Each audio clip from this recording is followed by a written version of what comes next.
Il est 8h33 sur RMC et BFM TV. Bonjour Clémentine Autain. Bonjour Apolline de Vous Malherbe. êtes députée La France Insoumise de Seine-Saint-Denis. Je le disais à l'instant sur BFM TV. Vous jetez un pavé dans la mare des Insoumis, mais ça fait quelques temps que vous demandez à ce qu'il y ait un changement. On va revenir, vous assumez pas complètement, mais je voudrais bien sûr... Ah si. Vous commencez tout de suite par dire un petit pavé. Non, non, j'assume totalement. J'ai écrit un texte qui est public, assez long d'ailleurs, qui pose des jalons pour que nous soyons capables de franchir un cap à la France Insoumise. Donc j'assume pleinement de le faire. De là à dire que c'est un pavé dans la mare, ça me paraît un peu exagéré. On va y revenir dans un instant sur les changements que vous appelez. Mais d'abord, cette taxation des super profits, finalement, Elisabeth Borne est peut-être de gauche. Non, alors là, il n'y a pas de doute, et de droite, comme on disait. Ce qui est même très frappant, c'est comment cet extrême centre est capable de nous faire passer des positions qui sont des positions irresponsables sur le terrain environnemental, irresponsables démocratiquement, irresponsables socialement, pour des positions qui sont des positions finalement dogmatiques. Quand elle dit Elisabeth Borne, pourquoi pas taxer les super profits, vous pourriez quand même dire cette phrase. Non, écoutez, là pour l'instant, c'est pas de vous qu'elle s'est inspirée. Non, au mois de juillet, nous avons fait des propositions concrètes, des amendements pour qu'il y ait ces taxes sur les super profits. Vous savez que là, par exemple, en un trimestre, 44 milliards d'euros vont être redistribués en dividendes aux actionnaires. Dans un moment où les gens sont pris à la gorge, c'est-à-dire, vous le savez très bien, avec l'inflation, avec des prix de l'alimentation qui ont explosé, l'énergie, les gens sont pris à la gorge aussi parce que les salaires n'ont pas augmenté. Donc la situation est difficile pour la majorité des Français, voire même impossible. Et pendant ce temps-là, vous avez en haut du panier des gens qui se gavent avec des milliardaires qui sont toujours plus riches.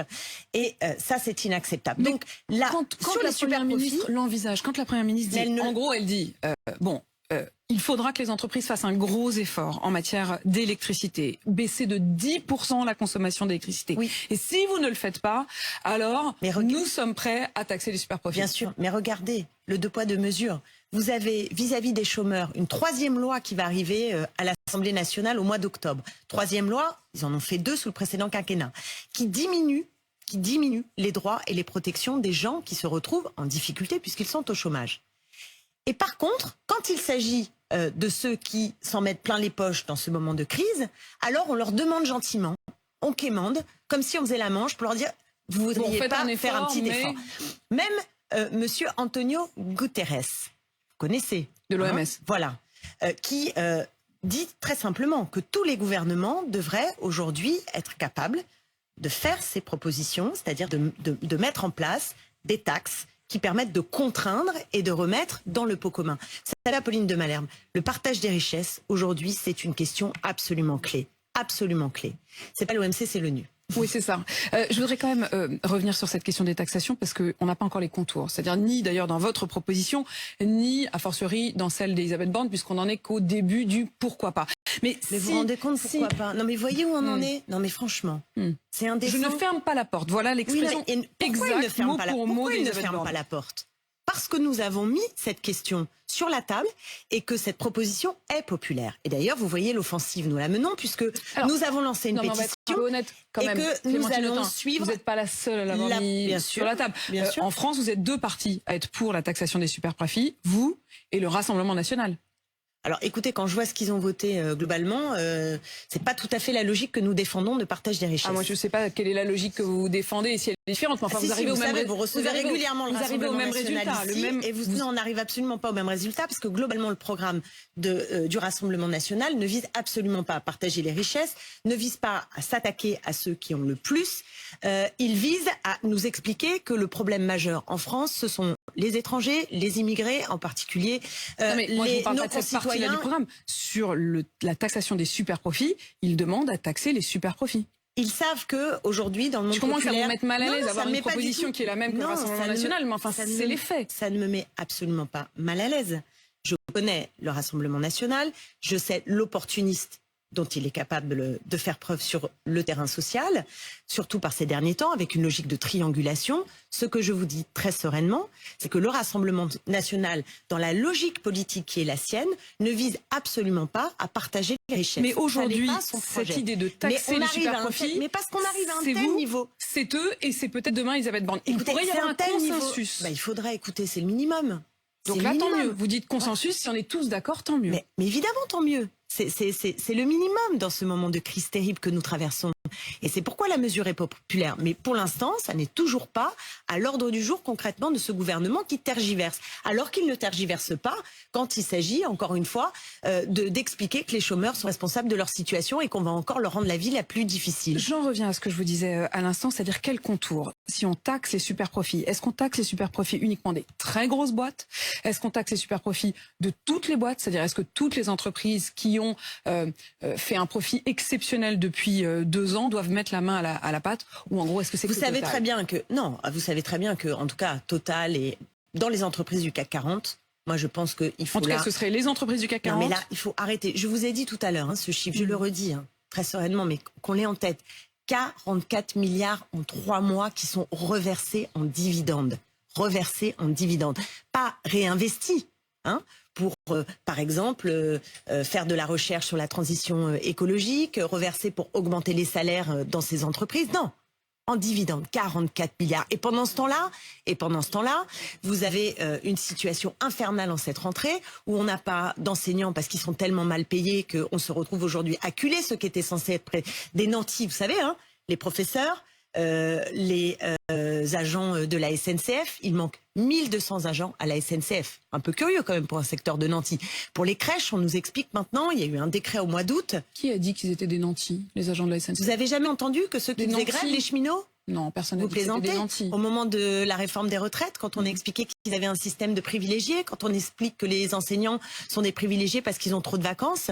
Voilà, c'est ça. Et la réalité, c'est que comme on a sans cesse diminué leurs conditions de travail et rendu des salaires, et que leurs salaires sont sans cesse contraints, je suis désolée, on se retrouve dans la pénurie dans laquelle on est. Donc c'est le chaos. Ce que je veux vous dire, c'est que c'est le chaos. Donc pendant que en haut du panier, il y a tant d'argent redistribué, vous avez en bas un chaos qui touche à des secteurs fondamentaux, l'hôpital qui est l'hôpital, l'éducation, les transports, les crèches. Un décret, je vous disais, un décret qui est sorti au mois d'août et qui explique que dans les crèches, aujourd'hui, on peut recruter des personnels non qualifiés. Qu'est-ce que c'est que cette histoire? Des job dating pour des enseignants de premier degré. Mais on va où? C'est de la maltraitance vis-à-vis de nos jeunes. C'est de la maltraitance. Mais qu'est-ce qu'on fait dans ces cas-là? Parce qu'en fait, effectivement, il manque du personnel. Je reprends votre exemple des crèches. Pour gérer l'urgence, ils disent on va accepter des gens même s'ils n'ont pas eu le temps d'avoir une formation. Vous dites on prend pas ces gens qui n'ont pas de formation. On fait quoi? Donc on laisse des enfants c'est comme tout le reste. Sans solution de garde. Mais c'est comme tout le reste. Mieux vaut pas de profs que des profs peu qualifiés. Mais non, mais voyez où on arrive. On arrive dans cette situation. C'est la question qu'on se pose. Voilà, si on pouvait arrêter. Mais cela dit, on trouver une solution dans l'urgence. Vous feriez quoi, vous? Non, il faut arrêter la catastrophe et il faut organiser. Oui, mais justement, pardon, je vous pose la question très concrètement. Augmenter les salaires. Il n'y a pas de profs. Qu'est-ce qu'on fait? Est-ce qu'on recrute quand même? On change les conditions de travail des enseignants. Voilà. Si vous voulez recruter, il faut que le métier je vous parle de la rentrée dans 3 jours. Qu'est-ce qu'on fait dans 3 jours? Écoutez, je préfère qu'on regarde sur déjà ceux qui ont passé le concours que de faire tout et n'importe quoi. Voilà, dans l'urgence. Donc on accepte des gens, y compris des gens qui ont passé le concours mais qui ne l'ont pas réussi. Je ne suis pas responsable de cette situation catastrophique. Et moi, sais bien, mais si vous arriviez au gouvernement aujourd'hui, si vous arriviez au pouvoir comme vous le souhaitez, vous devriez bien la gérer, cette situation. Mais moi, je veux attirer l'attention. Vous n'aurez pas réponse, c'est pas de ma faute. Non, mais j'attire l'attention de toutes celles et ceux qui nous regardent sur le fait que la Macronie, visiblement, a l'impression que c'est des jeunes giscardiens qui sont sortis du formol, là. C'est ça qui se passe. Ils ont 40 ans de retard. Et quand vous voyez la situation en Angleterre, c'est un chaos encore plus grand. Alors, parce qu'effectivement, l'inflation est beaucoup plus forte, elle est de l'ordre de 13%, mais surtout parce que justement, tous les services publics, les biens communs, les protections ont été laminés. Et ça amène au chaos. Or, là, le gouvernement s'entête, si vous voulez, dans une logique qui est une logique de dérégulation, de flexibilité, de concurrence libre et non faussée, d'austérité budgétaire. Tout ça, ça ne marche pas. Ce sont de vieilles recettes. Et c'est pour ça que je vous disais au début que c'est l'extrême centre. C'est l'extrême centre qui, de façon dogmatique, pour vous, continue de nous emmener dans le mur. Même sur l'écologie, vous avez des incendies, la sécheresse, etc. Et Météo France, qui a eu son budget sabré, vous le savez, l'ONF. Son budget et ses effectifs. L'ONF, budget sabré. Et après, on nous dit, vous n'avez pas prévu ce qui s'est passé en Corse avec les incendies. Mais évidemment, si vous avez moins de personnel, vous regardez moins près. Donc il y a une forme de responsabilité de la part du gouvernement aussi dans l'impréparation ou l'incapacité à gérer la crise climatique cet été. Clémentine Autain, il y avait la rentrée ce week-end des différentes composantes de la NUPES. Est-ce que manger une entrecôte cuite sur un barbecue est pour vous un symbole de virilité ? Écoutez, c'est Sandrine Rousseau qui l'a dit visiblement dans une conférence, voilà, où j'imagine que j'ai pas écouté, mais j'imagine qu'il y a eu plein de choses avant, plein de choses après. C'est sorti un peu du contexte général de son propos. Mais ce qui est intéressant, c'est que on le sait, la sociologie en fait nous explique qu'en effet, il y a une dimension, enfin en tout cas une différence entre les sexes très forte. Vous savez par exemple que les femmes mangent 2 fois moins de viande rouge que les hommes. Donc manger de la viande, il y a bien un rapport. C'est un signe de virilité ? En tout cas, il y a une différence des sexes dans la façon dont nous consommons de la viande. Pareil, le véganisme ou les personnes qui décident de devenir végétariens sont majoritairement des femmes. Donc il y a bien un rapport. C'est votre rôle, à vous, politique, de faire changer ça ? Alors, pour ce qui est de la consommation de la viande, on a un problème. De faire changer la question du comportement en fonction des sexes. Je vous pose la question parce qu'elle n'a pas juste dit, Sandrine Rousseau, que c'était un signe de virilité. Elle dit qu'il faut le faire changer. Sa phrase exacte, c'est qu'il faut changer de mentalité pour que manger une entrecôte cuite sur un barbecue ne soit plus un symbole de virilité. Oui, c'est-à-dire ce qu'il faut changer. Si on veut aller vers l'égalité, c'est l'objectif. On est tous d'accord, je crois. Bien sûr. Donc, si on veut avancer vers l'égalité, il faut en effet s'attaquer au virilisme. Et faire en sorte que, voilà, il y ait une égalité entre les sexes. Donc vous avez envie de faire le barbecue, vous, par exemple ? Je ne fais pas le barbecue. Donc pour une fois qu'ils font la cuisine, je reconnais. Pour une fois qu'ils font la cuisine, on va le leur reprocher. Non, mais pourquoi je ne fais pas le barbecue ? C'est une vraie question. Je pourrais moi aussi le faire et spontanément, c'est pas moi qui le fais. Vous faites pas déjà tout le reste ? Non, alors je suis pas forcément. Non, moi, en l'occurrence, je ne fais pas du tout le reste. Mais j'entends bien que ma situation n'est pas représentative et j'ai beaucoup de chance de ne pas faire tout le reste. Mais est-ce que c'est le rôle des politiques aujourd'hui de s'attaquer à ce qui se passe dans nos jardins ou dans nos cuisines ? Oui, heureusement, ça c'est quand même l'apport du féminisme. Hein. Vous savez, heureusement qu'on s'est occupé. Si vous dites que à la maison chacun se débrouille dans son foyer, alors que vous savez que 80% des tâches domestiques sont réalisées par les femmes, vous voyez bien qu'il y a un problème. C'est un problème social et politique. Alors, c'est pas forcément dire qu'il faut une loi pour exiger la parité dans celles et ceux qui allument le barbecue. Vous voyez bien que c'est absurde. Mais en revanche, d'avoir un discours qui prend en considération l'ensemble, oui, je crois que ça fait partie de notre rôle. Et le virilisme à la tête de votre parti, Clémentine Autain ? À la tête de tous les partis politiques, dans le monde politique, bien sûr qu'il y a toujours à dire sur l'égalité entre les hommes et les femmes en politique. Ça, je vous assure que c'est un sujet. D'ailleurs, j'avais fait un colloque à l'Assemblée nationale et ça suffit pas, vous voyez, pour régler le problème. Non, visiblement, ça n'a pas suffi. En fait, ce que vous dites quand même à longueur de temps, et vous le dites depuis quelque temps, vous l'aviez d'ailleurs dit à mon même micro en 2019, vous aviez dit qu'il fallait changer le mode de fonctionnement de la France insoumise. Vous en avez rajouté une couche la semaine dernière. Nous avons un cap à franchir pour faire grandir et gagner LFI. En vrai, ce cap, c'est quoi ? C'est sortir du tout Mélenchon ? Non, alors c'est pas du tout ce que je propose là tout de suite. En réalité, pour franchir le cap, c'est pas la question de Mélenchon. C'est la question des instances dirigeantes. C'est pour ça que je vous pose la question, parce que la tête de LFI, le leader naturel de LFI aujourd'hui, ça reste Jean-Luc Mélenchon. D'ailleurs, en fait, dans ce que je propose, c'est pas simplement la question de la direction, même si j'en parle et elle est importante. En fait, franchir ce cap. Vous vous rendez compte que nous sommes passés de 17 députés à 75 députés. C'est déjà un sacré cap quand même. C'est nos universités d'été, nos amphis, il y avait plus de 5000 personnes, c'est énorme. D'ailleurs, c'est la plus grosse université d'été de toutes les formations politiques. Donc, on est en train de franchir un cap. Et pour bien le franchir, il me semble que nous avons besoin d'accroître notre implantation locale. Et pour cela, il faut qu'on ait des mécanismes qui permettent de donner des moyens localement à nos militants de pouvoir faire le travail, et notamment dans la course de vitesse que nous avons avec l'extrême droite, où nous savons que sur un certain nombre de territoires, en particulier, c'est notre présence humaine qui va être déterminante, donc il faut, voilà. Ensuite, en effet, je pense qu'il faut qu'on délimite mieux les lieux, les espaces de décision, les espaces de débat aussi sur la stratégie. Où sont prises les décisions, les lieux de la prise de décision restent flous, l'espace du débat stratégique n'est pas identifié. Voilà, c'est pourquoi je pense que nous avons besoin de mettre à jour vous y allez, mais vous n'y allez pas complètement. Et ça fait 2 ans. Je vais vous expliquer pourquoi. Qu'est-ce qui se passe? Vous avez peur qu'on vous le reproche? Non, c'est qu'il y a quelque chose que j'aime dans la France insoumise depuis le démarrage, vraiment, c'est que il y a une volonté d'expérimenter une forme d'organisation qui ne ressemble pas aux partis du XXe siècle. Pendant très longtemps, on a eu des partis, c'était pyramidal, alors avec un mode dit démocratique, mais qui donnait des congrès, une forme qui finalement tournait beaucoup les cadres et les militants vers l'interne. Donc ce qu'on a voulu faire, c'est quelque chose de plus fluide, tourné vers l'extérieur, vers l'action, et qui ne passe pas sa vie en fait dans des débats internes infernales, et qui fige des majorités et des minorités. Vous voyez, qui sont figés, où finalement à la fin on ne sait même plus pourquoi les gens s'engueulent. Donc la France insoumise, elle a cherché et elle cherche une forme d'organisation qui soit nouvelle et qui correspond mieux aux aspirations des gens aujourd'hui qui n'ont pas forcément toujours envie d'être perdus. Mais c'est encore imparfait, quoi. Ça peut avoir les travers à ce stade inverse aussi. C'est-à-dire que le gazeux, vous voyez bien, je pense que nous arrivons aux limites du gazeux. Est-ce que le travers, c'est pas justement une question peut-être d'excès? Alors en tout cas, c'est là-dessus que tentent de vous attaquer vos opposants. Je pense notamment à Olivier Véran, qui est donc évidemment le porte-parole du gouvernement et qui était sur BFM TV hier. Écoutez comment il parle de Jean-Luc Mélenchon. Comme d'habitude, notre planète brûle, et Jean-Luc Mélenchon voudrait qu'on le regarde lui. Il veut être au centre de l'échiquier politique, et donc on est dans la caricature permanente sur la forme d'ailleurs. Ça ressemble moins désormais à un discours politique à un one-man show que sur le fond. Vous savez, tout ce qui est excessif est insignifiant, comme on dit. Et Jean-Luc Mélenchon, en l'occurrence, est à nouveau très excessif. Qu'est-ce que vous répondez à ça, Clémentine Autain? Non, c'est insupportable en fait. Je trouve ça très insupportable. On pourrait dire la même chose de Macron dans ce cas-là. Voilà, il se regarde lui, le monde brûle, là, la planète brûle, et la France a brûlé singulièrement cet été. Et que fait le président de la République? C'est eux qui sont en responsabilité. C'est indécent de dire des choses pareilles.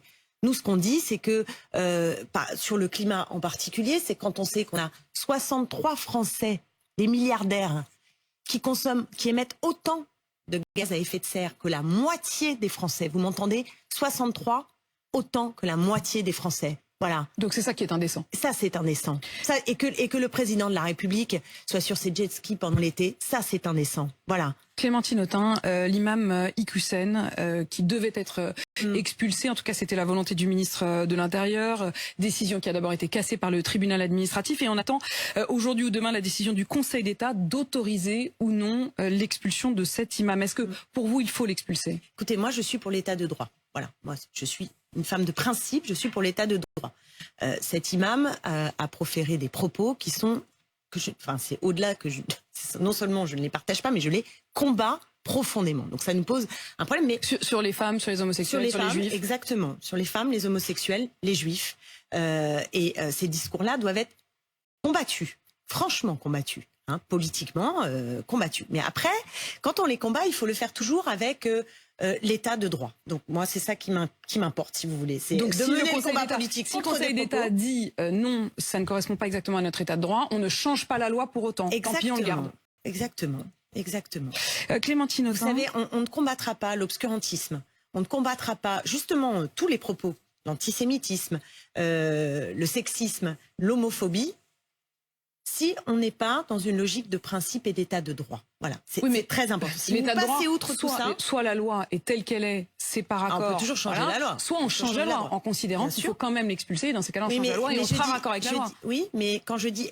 Vous ne voulez pas aller jusque-là, jusqu'à changer la loi. Je dis que nous sommes aussi dans un climat dont il faut faire très attention, parce qu'il y a une espèce de tendance à vouloir faire du contrôle social partout, de laminer globalement, je ne parle pas de cet imam, mais globalement, les libertés dans tous les sens, au nom d'un combat qu'on finit par perdre. Parce que ce qu'on veut défendre, c'est précisément aussi la liberté. Et on verra, puisque voilà. la décision du Conseil d'État devrait être rendue aujourd'hui ou demain. Je voudrais que vous écoutiez ce qui s'est passé au Festival Techno du Touquet ce week-end. Emmanuel Macron était présent, il était au Touquet et il était présent dans le public. Et il y a eu ce musicien Marc Rébillet qui a joué et crié ça.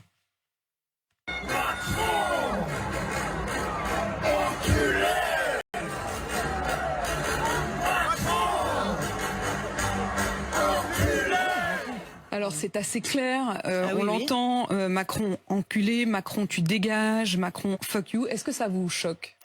Bon, écoutez, forcément, j'aime pas tellement cette forme-là. Ça exprime une colère. Vous imaginez bien que moi, en tant que femme politique, ce ne sont pas des termes qui me plaisent, mais il faut entendre la colère plus globalement. Hein. Je veux dire, dans notre pays, moi, j'entends beaucoup de choses qui ne sont pas forcément ces propos publics. Est-ce qu'il faut aller jusqu'à l'insulte? Là, c'était de l'insulte. Alors, non. Il répond, lui, que ça ne le choque pas, que tout le monde a besoin d'être remis à sa place de temps en temps, y compris le président. Voilà, moi je suis pas fan de cette forme-là, mais j'entends en même temps dans le pays cette grande colère. Voilà, cette grande colère. Vous savez, on est dans un moment politique un peu particulier parce que il y a une tripartition avec 3 pôles. Le pôle de l'extrême centre, le pôle de l'extrême droite qui est menaçant, qui est inquiétant et qui, vous savez, je crois, est très dangereux. Il porte en germe le fascisme. Et nous, un pôle social et écologique qui est nouveau. Vous êtes les seuls à pas être avec extrême. La NUPES. On peut oui, j'entends ce que vous voulez dire. On peut mettre je de me pose un peu la question, c'est que vous dites que tous les autres sont extrêmes, y compris le centre, mais vous le seriez pas, quoi. On est un pôle social et écologique qui a vocation à porter donc un certain nombre de ruptures. Le centre, les autres sont extrêmes. Non, je ne crois pas qu'il y ait de centre. Je crois qu'il y a 3 propositions politiques. Et c'est évident. On va pas polémiquer sur le mot extrême. Il y a 3 propositions. Et on verra évidemment, puisqu'il y aura la rentrée parlementaire, on verra si vous êtes capable de travailler ensemble les uns et les autres. On a vu en tout cas que sur certaines propositions, pour une fois, peut-être que le gouvernement... Vous l'avez vu sur la taxe sur les superprofits, puisque nous allons lancer, suite à la proposition d'Olivier Faure, un référendum d'initiative populaire. Donc j'appelle d'ores et déjà à signer la pétition que nous avons lancée et nous allons nous organiser pour décrocher les 4,7 millions de signatures nécessaires pour enclencher. Maintenant, si Madame Borne décide qu'il n'y a pas besoin de le faire et que elle avance là, la rentrée parlementaire, on fait une session et on va tous voter pour cette loi, j'en serais absolument ravie. On gagnerait l'énergie, puis on continuerait à lui demander le SMIC à 1 500 €. Et tout le reste que le début. De ce que nous avons. Le blocage des prix de produits de première nécessité, ça serait bien aussi. Merci d'avoir répondu à mes questions ce matin dans le Face à Face. Vous êtes député La France Insoumise de Seine-Saint-Denis, 8h54 sur RMC BFM TV.